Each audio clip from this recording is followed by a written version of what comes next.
Muchas gracias por acompañarnos. Me da mucho gusto recibir en esta mesa de trabajo, en primera instancia, a Dejan Mihajlovic, internacionalista del TEC de Monterrey. Dejan, ¿cómo estás? Muy buenas noches, excelentemente bien. Es muy gratificante compartir contigo este espacio. Muchísimas gracias y también me da mucho gusto recibir en esta mesa de trabajo a Julio Capuano, ya un viejo conocido de Capital Media, experto en comercio exterior. Julio, ¿cómo estás? Bienvenido. Bien, Bernardo, muy buenas noches. Pues aquí. Entre las relaciones internacionales y el comercio exterior, lo que pasa es de que pues se están ligando, se están mezclando lo que nunca habíamos visto. Pues por un lado veíamos que caminaban pues las relaciones internacionales, los buenos modales, ¿no? El arte del buen mentir, como, como fue descrito alguna vez. Y por otro lado, la rudeza del comercio y el arancel, los permisos y todo ese tipo de cosas, los datos duros. Pero hoy los vemos mezclados, juntos, en la misma mesa, y bueno, pues hay que entender esta nueva realidad de una probable negociación. Y digo probable porque no está firme, pero también una realidad que se va a presentar en la mesa de trabajo entre México y los Estados Unidos. Dejan. Bueno, ¿qué te parece que en un principio demos una especie de contexto, sí, una especie de entrada para que nuestro auditorio nos acompañe con mayor interés y menor dificultad en seguir muchas cosas que aparentemente resultan muy sencillas, pero detrás de esto hay un fondo muy complejo, cosas muy complicadas. Primer punto, Donald Trump, el fenómeno, la marca, no es una cuestión gratuita. No es algo que vino espontáneamente, un evento excepcional, extraordinario o una falla de un sistema político democrático, de la democracia representativa norteamericana, que como sabemos siempre permite elecciones pero aleja a la gente del proceso de toma de decisiones importantes. Donald Trump es el retrato vivo de nuestro mundo de hoy. Mira, un primer punto. Un retrato bastante singular. Claro, mira, a mí me disgusta, me angustia, me preocupa, la mayoría, ¿no? Sobre todo de este lado de la frontera sentimos ese tipo de cuestiones. Pero también me preocupa un análisis poco crítico y poco profundo acerca de lo que está pasando. En los medios, en la opinión pública, en las redes sociales, tenemos muchísima adjetivación. Tenemos muy poco contexto y un paupérrimo conocimiento de la historia. Y es por eso, creo, nuestro deber, porque venimos un poco de la academia, sin el afán de molestar, poner un contexto. Donald Trump es la consecuencia lógica de una serie de fenómenos que se están arrastrando desde hace unos años y en algunos casos desde hace unas décadas. Primer punto, el sistema mundo capitalista, tal y como lo hemos conocido, padece una crisis estructural profunda, aguda, sin precedente. Segundo, el poder hegemónico de Estados Unidos está en franco declive. Y tercero, el modelo de la civilización occidental como una civilización que se hará cargo del destino del mundo está desgastada también. Aunado a eso, tenemos la crisis de la democracia representativa, donde personalidades como Donald Trump, con todo esto, lo que representa, las características que posee, etcétera, etcétera, en otros tiempos estaría más cerca de una cárcel que de una silla presidencial. Entonces, si ponemos esto como una especie de introducción, podemos ya empezar a hablar de datos duros, del Tratado de Libre Comercio, de los muros, de las bombas, de las repercusiones geopolíticas que esto implica, porque estamos ante una, yo diría, no ante un nuevo orden mundial, pero sí comienza una nueva era. Una era que es el fruto de un debate político entre dos derechas, no solo en Estados Unidos, sino en Europa. Hemos practicado en muchas ocasiones las elecciones que se avecinan en Holanda en febrero, luego viene Francia, luego Alemania, etcétera, etcétera. ¿Y qué es lo que tenemos? Una triste, tal vez deplorable ausencia de las izquierdas y sus proyectos cuya viabilidad es muy cuestionada, y la lucha feroz entre una derecha clásica, convencional, retrógrada, decadente en muchos sentidos, y hasta protofascista en el caso de Trump, y una derecha liberal, ¿no?, que sigue apoyando la emancipación en materia de derechos humanos, derechos civiles, políticos, etcétera, etcétera, pero nunca cuestiona la fabricación de las enormes desigualdades que ya adquirieron proporciones obscenas, tanto en Estados Unidos como en México. Ahora, siguiendo en este mismo contexto, Julio Capuano, en tus juventudes allá en el legislativo, te tocó vivir muy de cerca y con muy, muy de cerca la negociación del Tratado de Libre Comercio y propiamente las deliberaciones también mexicanas, que fueron interesantes en su momento. Claro. Volvemos un poco en ese contexto para, pues, un poco entablar los cartones de estos dos caminos que se están uniendo, Sí, ¿no? sí, definitivamente. Bueno, en aquel entonces todavía dentro de lo que era el contexto de lo que iba a ser el Tratado de Libre Comercio, estaba mucho en juego, había mucho en juego, porque precisamente el equipo que había de negociaciones, tanto de Estados Unidos como de Canadá y el mexicano, debatían muchísimo sobre precisamente este aspecto de, bueno, quién tiene más dominancia, quién va a tener mejores preferencias, digamos, sobre uno o sobre otro. La verdad es que, si soy muy sincero, en aquellos entonces el equipo que nosotros teníamos de negociadores dentro de lo que fue el legislativo fue muy bueno. Tanto fue que varias de las negociaciones que se hicieron a favor de Estados Unidos, que no convenían a los intereses mexicanos, se tumbaron. Y eso fue algo que fue mucha ganancia. Ahora, por ejemplo... esa es parte de la queja de Donald Trump, ¿no? Ahí que es dice, justamente donde es que los negociadores mexicanos nos superaron en algunos puntos. Sí, ahora somos listos, ¿no? Demasiado listos. Demasiado claro. listos, se pasaron de vivos casi, ¿no? Sí, no, pero fíjate, hay que tomar en cuenta también el sentido de que hay dos partes. O sea, sí, efectivamente hay un déficit, sí. Si tomamos en cuenta los datos duros, precisamente, sí existe ese déficit. Pero al final del día, nosotros tenemos también esa parte de déficit porque, por ejemplo, por tomar un ejemplo, la mayoría de la fruta... el de China, ¿no? Bueno, no hablemos de... Sí, bueno. Pero bueno, punto sí, grave, pero ver, si te puedo interrumpir 10 segundos. Sí. El déficit comercial de Estados Unidos, casi la mitad es con China. Sí. Solo 7% de su déficit comercial tiene que ver con México. Ojo con eso. Exacto, ahí es donde voy. Realmente, si tú haces esa comparación, realmente es muy mínima. Y nosotros también, de hecho, nosotros tuvimos que hacer traspaleo, tenemos que hacer incluso traspaleo, tuvimos que hacerlo hasta hace poco, de lo que fueron los camiones, porque nuestros camiones no se aceptaban allá. Entonces, el simple hecho de hacer ese traspaleo, pues ya te implica el costo. Entonces, hay un déficit. Sobre esas pequeñas cosas se van haciendo esos déficits. Cosas que también se negociaron dentro del Tratado de Libre Comercio y que tampoco nos beneficiaron mucho al final del día, pero que también tenemos esa oportunidad. Y vemos esa ventana de oportunidad en este momento también, justamente ante la renegociación. Ahora, traigo a la mesa este dato comparativo, ¿no? En el año pasado el déficit a favor de México, Estados Unidos, 60,000 millones de dólares, más o menos. China, 380,000. No, bueno. Digo, sí, claro, o sea, me parece, y aquí vamos a empezar a juntar un poco los caminos, que Trump está ensayando. Te revierto la pregunta.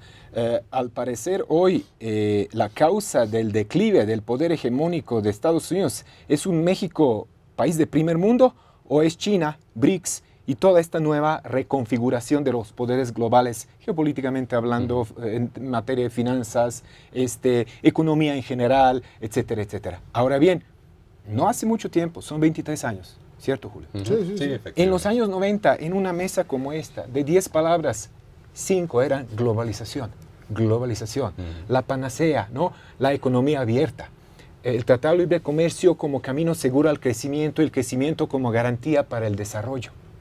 Esto no aconteció.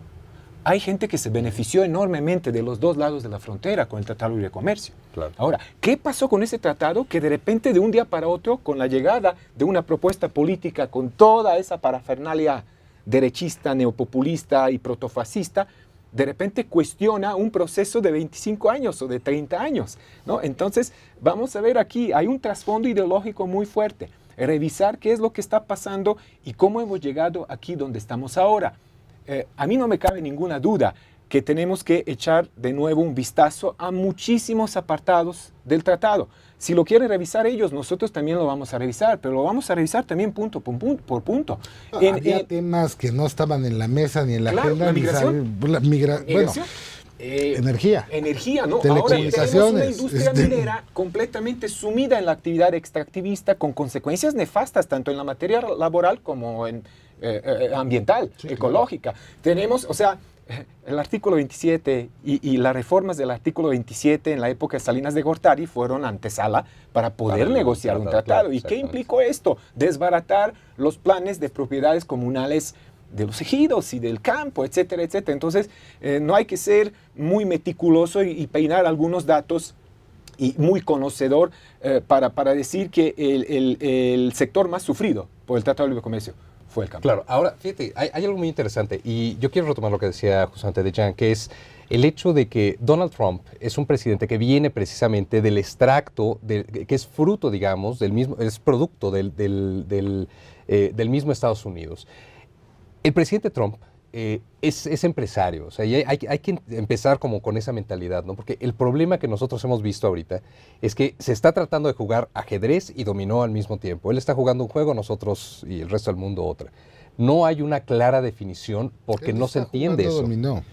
Exacto. ¿No? Él Exacto. está repitiendo efectivamente. y molestándole juntos. Se dice más feo. Está haciendo el mesas de bloqueo dominó, nada pero, más. pero... Me parece que lo que está diciendo Claro. Julio es muy pertinente. O sea, la verdad, muy lúcida tu observación, pero también tiene que ver con un trasfondo muy interesante.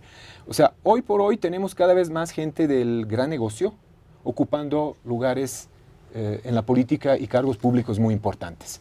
Estamos por todos lados escuchando sobre el emprendedurismo, sobre la necesidad de despolitizar la economía, sobre el fenómeno de mercantilización de lo político y de la política, marketing político, publicidad política. Hoy en día en los partidos democráticos, en las contiendas democráticas, casi nunca gana el más apto para el cargo, sino el que tiene mayores probabilidades para ganar. Y detrás de esto está una maquinaria muy bien orquestada. Ahora, quieren a un personaje como Donald Trump con todo su dote de gran negociador, porque el hombre más rico de nuestro país dijo, no es un Terminator, es un buen negociador. Los dos expresidentes de las administraciones anteriores, un ex canciller, todos unísono, nos están dando ahora lecciones cómo enfrentar a un Donald Trump que parece un león fuera de jaula, por lo menos tomando en cuenta lo que ha hecho la semana pasada. Entonces yo creo que también hay que ver cómo vamos a enfrentar no solo a Donald Trump, sino una dosis de cinismo doméstico que tenemos que sobrellevar para realmente ver por dónde y cómo vamos a cerrar las filas para hacer una estrategia que no acabe con nosotros. Tus colegas dicen que 85% de la economía mexicana depende directo o indirectamente de lo que pasa en Estados Unidos. ¿Quién nos puso en esa situación? ¿Donald Trump? Bueno, ¿y ahora cómo salimos de ella? Si me permiten, claro. Vamos a hacer una pausa y les propongo tratar de entender dentro de estas dos perspectivas esta frontera que plantea Donald Trump con filtro de entrada, pero no de salida desde los Estados Unidos. Vamos a hacer una pausa, volvemos.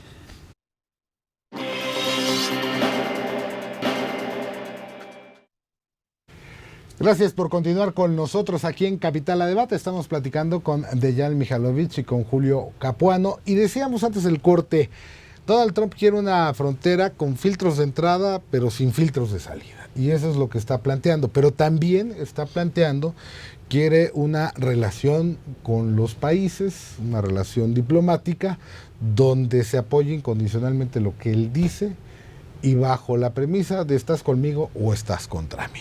¿Por dónde quieren empezarle, Julio? Bueno, fíjate, yo creo que hay algo interesante a tocar ahí y es simplemente lo que se ha estado viendo, ¿no? O sea, lo que hemos estado viendo de decisiones, lo que son las órdenes ejecutivas que ha firmado Donald Trump, incluyendo justamente y muy estratégicamente la del área farmacéutica. La reunión precisamente con el sector farmacéutico es importantísimo. Mucha gente como que no le dio la importancia que debería de ser, porque es un momento estratégico. El sector salud, que tiene pues gran concentración de lo que es comercio exterior, sobre todo de la manufactura que nosotros tenemos, incluso aquí en México, de ese sector salud, con empresas internacionales de Estados Unidos, también a nosotros nos puede llegar a pegar. Es muy interesante estar observando estos detalles de qué es lo que se está cerrando, cómo se está cerrando, cómo se pueden regresar los capitales y las empresas de Estados Unidos y a nosotros nos puede afectar aquí. Pero también creo que es un momento de oportunidad y ahí es justamente donde hay que verlo. Platicábamos justamente el sentido de ver, no es solamente, bueno, sí, hay una crisis, es un momento muy complicado y seguramente lo vamos a vivir todavía un poco más, pero también es un momento de oportunidad y creo que hay oportunidad como para volver nuevamente a encauzar lo que se perdió, lo que por 20 años nos sentimos muy cómodos con un tratado de libre comercio que tampoco estaba funcionando de una manera al 100% para nosotros. Creo que es buen momento como para poderlo encauzar. Históricamente, a nivel de comercio exterior, nosotros hemos mantenido, claro, una relación muy fuerte, más del 80% con Estados Unidos, Pero aún así hemos sabido abrir otros espacios a nivel internacional, hemos firmado tratados, hemos firmado acuerdos, tenemos muchísimos nexos y se abren nuevas oportunidades también con el exterior. Esta parte que comentas de pues nada más de entrada y de salida y no de entrada también, eso es algo que seguramente lo vamos a vivir, pero hay que redireccionar tanto nuestros capitales, obviamente, como nuestra mano de obra. Debe de ir a algún otro lado y tenemos tiempo. Las órdenes ejecutivas que está firmando el presidente Trump también tienen cierto periodo. Cuando una orden ejecutiva se firma, tiene 30 días después para que se cumpla. Hay espacio para poder hacer ciertas cuestiones. Y hay ciertas cosas que también tienen que llegar al Congreso. O sea, las cosas masivas, las cosas grandes tienen que pasar por Congreso. Aun cuando la orden ejecutiva sea una ley, hay ciertas cosas que el Congreso puede empezar a poner un poco de freno, etcétera. Va a ser un dime y direte. Esta cuestión del TLC también puede ser algo muy complejo. Dejan, las relaciones internacionales que Estados Unidos pretende imponer con el mundo, ¿no? Sí. Efectivamente, mira, continuando un poco con la cuestión anterior de quién entra, quién sale, con quién entra, con quién o con qué sale y por dónde entra y por dónde sale. No son cuestiones de entrada y salida generalizadas. Sabemos muy bien, claro, a qué nos referimos. Yo creo que cuando estás amenazado, reflexionas. Y la reflexión necesariamente te lleva a generar ciertas ideas para ver cómo superas la condición adversa. En ese sentido, yo creo que deberíamos de pensar y ponerlo como uno de los principales puntos en la agenda política doméstica, la cuestión del propio modelo de la economía nacional. ¿Es pertinente ante estas situaciones nuevas? ¿Nuestro sistema político será que lo tenemos que revitalizar o incluso reformar más profundamente de lo que uno quiere o piensa? Entonces, no sé, todo esto me viene a la mente porque la gente, y qué bien, la gente reaccionó, en las redes sociales colocaron banderas de México, pero creo que para enfrentar lo que está pasando necesitaremos muchísimas banderas y mucho más allá del espacio virtual. Hay que cerrar las filas, no tengo nada en contra del proceso del llamado a la unidad social y al nivel nacional, unidad nacional, pero la unidad nacional en torno a qué o alrededor de quién. Eso también es una cuestión importante. Y de ahí pasamos a la proyección internacional. Donald Trump, en sus primeros días de administración, abrió dos grandes frentes. Uno con nosotros, cuestión bilateral, código geopolítico del vecindario. Pero además, como decimos aquí en México, ¿no? Uno por uno, véngase y ahí me lo voy llevando, ¿no? Claro, no en bola, no. Pero eso uno por uno implica muchísimas cuestiones. Claro. Es mucho más allá, deja de tomar café en tal lugar y empieza a tomarlo en el otro, porque en tal lugar donde se vende café con marca USA, trabajan unos mexicanos que de eso viven, etcétera, etcétera. Entonces, no es tan sencillo. Pero de todos modos, aquí cuando de la escala del vecindario, escala de este código geopolítico inmediato, local, pasamos al código regional, Donald Trump y América Latina, porque también habrá cosas muy interesantes en ese sentido. Y Donald Trump, al nivel global, pues ¿qué es lo que tenemos? Tenemos los primeros días de un gobierno nuevo y los decretos. Como sabrán, los decretos tienen poco nada que ver con la democracia, ¿no? Y uno de estos decretos, pues, compete a la restricción del flujo de los inmigrantes procedentes de los países del Medio Oriente, Asia Central, y también incluso una medida, bueno, la fiscal federal fue destituida. Ahora, espérenme, hay más de 15 fiscales de los estados de la Unión que ya han declarado que el decreto de Trump es anticonstitucional. Sí, claro. Los irá sustituyendo o despidiendo a todos. Serán primero una especie de dominó al puro estilo Erdogan en Turquía, en Estados Unidos. Pero es que primero se ha echado varios trompos a la uña que se los vamos acumulando en términos de la estructura, de las grandes estructuras gubernamentales. Primero el Servicio Exterior norteamericano. Claro, ¿no? Claro. Diste al clavo. Mira, está Donald Trump, pero está el equipo de Donald Trump. Vamos a revisar unos cuantos nombres, ¿les parece? Rex Tillerson, un hombre de negocios de la materia energético-petrolera en el State Department.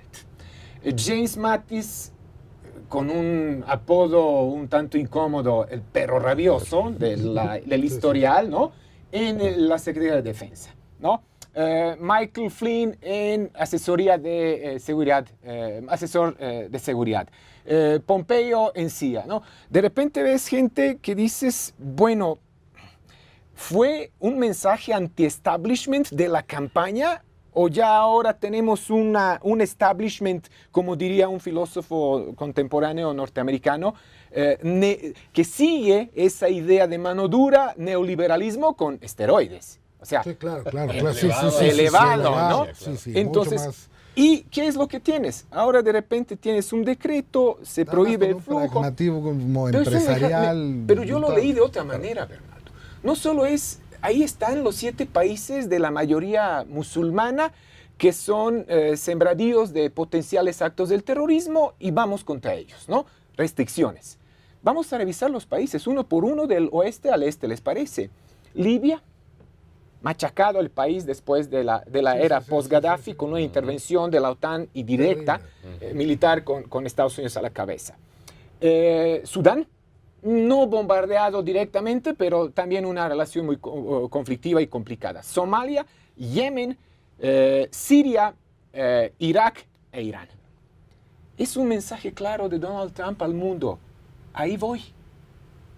Ese es el espacio de guerrear en los próximos meses y años, con o sin aprobación de los sistemas legales. Y además, ya mandó de vacaciones a la OTAN. Recordarán el 11 de septiembre. De los 19 señalados por FBI como autores directos que piloteaban supuestamente estos 4 aviones, 14 o 15 eran de Arabia Saudita, uno de Egipto, uno de Emiratos Árabes Unidos y uno de Líbano. Ninguno de estos 4 países figura en la lista de Trump, ¿no? Y entonces él genuinamente hace una propuesta seleccionando cuidadosamente estos países, justificándose que no voy sobre todo el mundo islámico. Voy sobre esta parte y aquí voy a activar. Son más de 40 y yo nada más voy sobre estos 6 o 7. Y de repente ves ahí piezas clave. Libia, que sigue siendo uno de los más importantes productores de un petróleo de muy alta calidad, al nivel de no solo de la OPEP, sino a nivel mundial. Irán se echó a perder. Yo creo que esto va a ser un problema muy serio de los que solo unos cuantos se interesaron hasta el momento, ¿no? Echar a perder todo el esfuerzo de la administración Obama para llegar a un acuerdo. En ese espacio lo estuvimos conversando sobre esto para supervisión del programa nuclear iraní. El traslado de la embajada norteamericana de Tel Aviv a Jerusalén, en un momento en el cual hace tan solo 2 semanas François Hollande convoca una conferencia sobre la paz en Oriente Próximo, donde Estados Unidos brilla por su ausencia, ¿no? Y de repente tienes anunciada una medida que puede entorpecer y retrasar la firma definitiva de paz. Y bueno, ¿qué decir de esta tensión que es vía Twitter hasta ahora, ¿no? Porque tenemos una diplomacia, una política tuitera hasta el momento, lamentablemente, ¿no? Con respecto a su relación con la Unión Europea, ¿no? Y de repente ahora un modelo que se estaba cacareándolo y gestándolo 25 o 30 años es amenazado por los migrantes mexicanos. O es amenazado. La Unión Europea teme su propia desaparición ante una ola migratoria procedente del Medio Oriente. ¿Eran tan débiles estas propuestas o estamos ante un mundo ya postglobalizado con los procesos de integración caducos, hablando de regionalización o hablando de las mismas tendencias globalizadoras, y en un mundo donde pues, realmente la entrada de los BRICS, que ya no son economías emergentes sino potencias emergidas, tendremos una lucha feroz por cómo reordenar el mundo y cómo gobernarlo? Perdón si me extendí demasiado. Julio Capuano, ya vimos que, bueno, pues que la parte, digamos, de las relaciones internacionales, la geopolítica, todo esto está ahí. Y en un minutito, la parte de comercio exterior. Yo creo que en el área de comercio exterior ha sido muy clara y ha sido muy directa la forma en la que Donald Trump está siguiendo los pasos que dijo que iba a seguir y va a seguir adelante. Simplemente vemos, por ejemplo, la primera visita que tuvo de un líder fue de Theresa May. O sea, simplemente sabemos con quién va a negociar, cómo va a negociar, por qué quiere negociar con ellos. Este Brexit también es una oportunidad, digamos, para Donald Trump. Y a nivel de comercio exterior, los pasos que dijo que iba a seguir, los está siguiendo a la perfección. De hecho, no hay duda. La duda radica nada más en el cómo. Hay un detalle muy interesante. Todos los presidentes de Estados Unidos, desde George Washington hasta Donald Trump, han usado este poder de la orden ejecutiva. Obama, el presidente Obama, usó más de 270 veces esta orden ejecutiva, pero casi nadie lo supimos, casi nadie nos enteramos. El formato en el que se lo está usando Donald Trump es tan mediático y es tan impactante y lo está haciendo tan evidente que sabemos perfectamente el siguiente paso, y lo estábamos platicando con Dijan antes de entrar, que sabemos tan perfectamente cuál es el siguiente paso que va a hacer. Tal vez no sepamos 2 pasos, 3 pasos, pero sabemos cuál va a ser el siguiente. En comercio exterior lo vemos muy claro. Yo los quiero comprometer para que sigamos involucrados en este debate, que además nos va a acompañar mucho tiempo, y estas 2 disciplinas, el comercio exterior, las relaciones internacionales, van a estar acompañando todo el proceso de la relación bilateral México-Estados Unidos y afectando la parte global. Muchas gracias por estar aquí en esta ocasión. Gracias, Theo. Gracias. Continúe con nosotros.